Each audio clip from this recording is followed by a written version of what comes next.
Mapagpalang araw mga mare at pare. At dahil tapos na ang 1 week na bakasyon ng tatang namin, uuwi na siya ng Cagayan at nag-aalala na daw siya sa mansyon niya at mga alagang hayop. Mag-iingat ka na lang tang at naway gabayan ka ng may kapal sa iyong biyahe. At dahil uuwi na nga ngayong araw yung tatang namin, ihatid namin siya sa terminal. Kaya nagsara kami ng maaga ng tindahan namin at naligo agad. Pagkabihis, dumiretso na nga agad kami dito sa parking namin para kunin si Baby Red. Nilabas ko na nga sa parking yung sasakyan namin para ipasok naman yung motor namin. Syempre, hindi naman pwede na iiwan mo na lang kung saan-saan yung motor. Mapapagalitan tayo niyan. Kailangan dito sa parking namin may JMRC ka o may good manners and right conduct ka. In short, values education. Charot, bilisan ko na nga daw sabi ni Madam at parang uulan na. Kaya tinulak ko na agad yung motor ko sa parking slot namin. Meron pa kasing ikakarga ng mga bagahe at gamit ng tatang namin. Kasama na nga din sa ikakarga yung bike na binili namin sa kanya. At dahil nagmamadali si Madam, bibilisan ko na din yung transition namin. Naikarga na nga lahat yung dapat ikarga at nasa biyahe na din kami. Medyo traffic lang. Kaming tatlo nga lang yung naghatid. Hindi kasi pwede ang marami at baka hindi magkasya yung bike niya. Medyo mahaba kasi. Tinumba nga lang namin yung upuan sa likod. At sa mga oras na yan, napapalaban kami sa napakahabang traffic. Kailangan ng mahabang pasensya.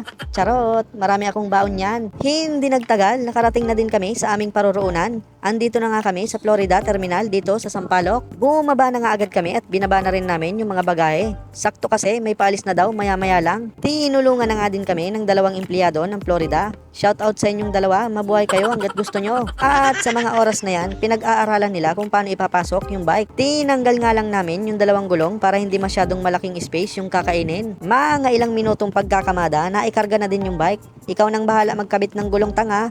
Naway maikabit mo ng maayos yan. Charot! Happy trip na lang tang sa biyahe. Mag-iingat ka lagi at wag iinom ng konti at baka hindi ka malasing. Bumalik na nga ako sa sasakyan. Nakahazard lang kasi yon at walang kasama doon yung baby damulag namin. Iniwan ko na nga si Madam at alam ko ay magpapaalaman pa sila. Mababaw lang kasi ang luha ko at baka maiyak pa ako. Dito ko na nga lang hihintayin si Madam sa loob ng sasakyan. At pagpasok ko nga ng sasakyan, bakit malungkot ang beshi ko? Habang hinihintay ko nga si Madam, tamang video-video lang muna ako sa paligid. Grabe ng dilim ng kalangitan. Mukhang babagsak na yung ulan. Wag naman sana kaming maabutan at sigurado lalong bibigat ang traffic.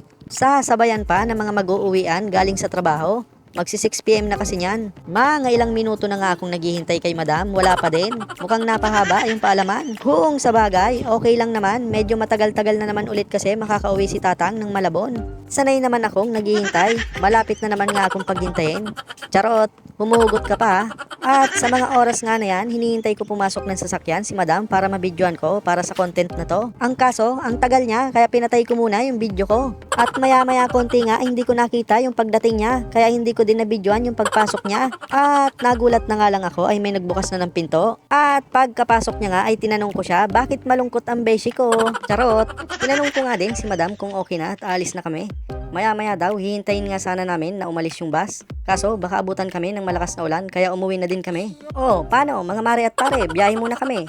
Yun lamang mga mare at pare. Sheesh!